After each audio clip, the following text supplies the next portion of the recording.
You find a great company you want to invest in. You open your mobile brokerage app and you press buy. It feels exactly like checking out at a supermarket.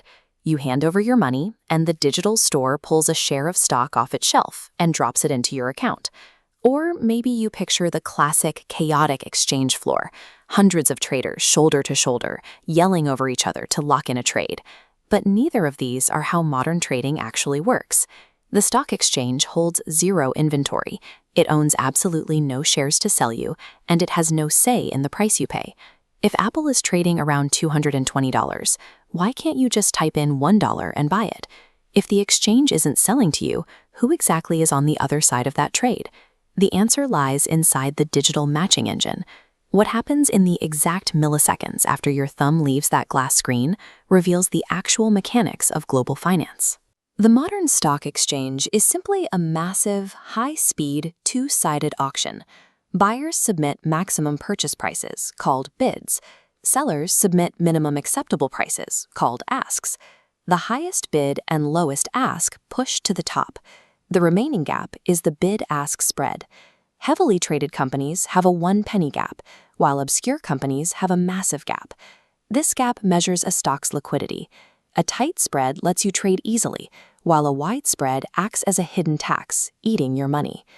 Every order you place reaches the exchange as a set of strict behavioral instructions. Take the limit order. This is a patient, stubborn negotiator. You tell the exchange, I will pay exactly this price, or lower, and not a penny more. Look at the ledger. If no seller currently agrees to that price, your limit order simply sits there, waiting perfectly still in the order book, indefinitely. A market order is an impatient, aggressive buyer yelling, give me the shares now, whatever it costs. A massive market order aggressively consumes the lowest available asks. If the first seller doesn't have enough shares, your order violently eats upward through the next price levels. Because you prioritized speed over price, those final shares you bought cost more than the initial ones. That difference is called slippage. Then you have the stop loss. Think of this as a bodyguard that sleeps completely outside the ledger. It only wakes up to become an aggressive market order if the stock's price drops below a floor you specify. The matching engine doesn't calculate what a company is inherently worth. It just blindly obeys and matches millions of these conflicting instructions every second. When an impatient buyer finally crosses the spread and accepts a seller's price, a match occurs. Instantly, your mobile app refreshes, showing a new stock price of, say, $220. Watch this ledger closely. That displayed price is an illusion. It is simply a historical receipt of the very last match that just happened. We call this the last traded price, but it is completely disconnected from the current top bid and ask remaining in the active book. You cannot guarantee you will get that exact number if you trade right now. The large price tag glowing on your screen is a record of the past.